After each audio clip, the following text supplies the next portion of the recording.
The U.S. is now pausing payments temporarily to the United Nations Relief and Works Agency, UNRWA, in Gaza after the UN fired 12 staffers over their alleged involvement in the October 7th attacks.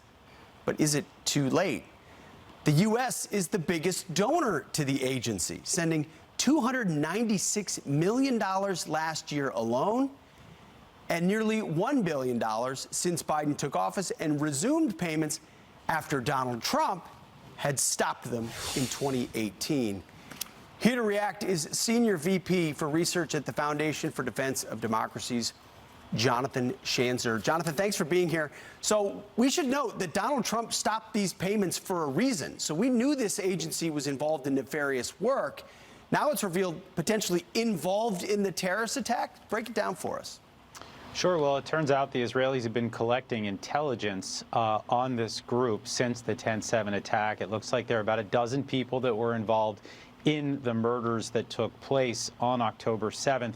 The Israelis have been actually talking to some of the people that they arrested on that day and some of the fighters that they pulled out of Gaza, where they've learned more and more about how this organization was directly involved in Hamas attacks. This, of course, is not anything new for folks that have been watching this agency.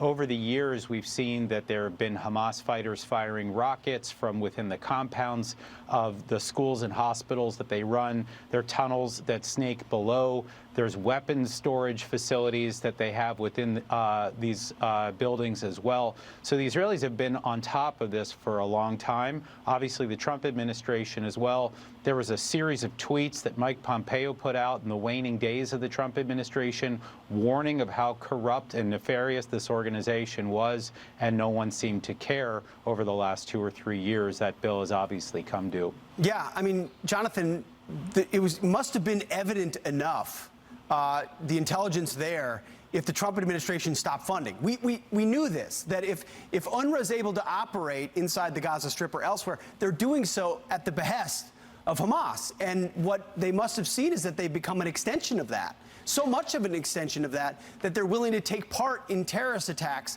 on October 7th. They say they're going to pause funding. Do you believe that? Or do you think there'll be a permanent stop? Or are we going to go back to funding the people that attack our friends? Look, I think it all really depends on how much evidence the Israelis are willing to make public. Right now, we haven't actually seen what they've seen. I think a huge amount of this is really going to hinge on whether the Israelis are willing to declassify that intelligence.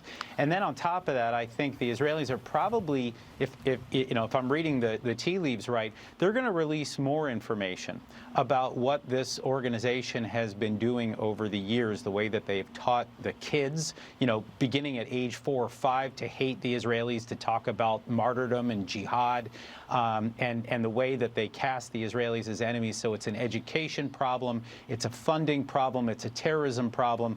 Hopefully this is all going to be laid bare, and there'll be other agencies that can step in. It's not like UNRWA has to be the only agency that does this. There are plenty of other groups within the UN that could probably do it better without the violence, without the corruption, without the Hamas connections. And there's plenty of countries also, especially in the Muslim Middle East, that could fund these things as well if they had so much compassion for the people being affected. Yet it seems to be us who's always footing the bill, and then we're footing the bill for schools that teach young kids to hate the West, America, and Israel.